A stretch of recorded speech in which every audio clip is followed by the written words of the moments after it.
ఇక ప్రపంచమంతా కూడా కలిసి యుద్ధం చేసి ఎక్కడున్న తీవ్రవాదినైనా సరే వెంటాడి వేటాడి అంతం చేయకపోతే అతిపెద్ద ప్రమాదం ప్రపంచానికి రాబోతుంది. ప్రపంచాన్ని ఆహార సంక్షోభంలోకి నెట్టేసి ఆర్థిక సంక్షోభం వైపుకి నెట్టేసేందుకోసం తీవ్రవాదులు ప్రయత్నాలు చేస్తున్నారు.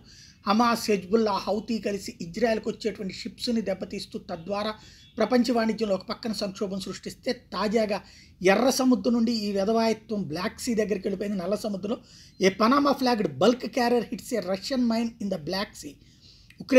Ukraine has said it was the latest incident of a civilian vessel hitting an explosive in the Black Sea.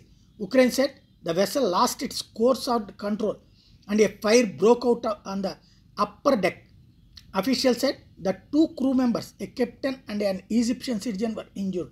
ఏం జరిగిందో తెలియదు. నల్ల సముద్రంలో ఒక షిప్ అర్జెంటుగా నాశనమైంది. అది కూడా యుద్ధ నౌక కాదు, వాణిజ్య నౌక. దానికి వెనకాల ఎవరున్నారన్నటువంటిది అయితే తెలియనటువంటి పరిస్థితి అయితే ఉంది.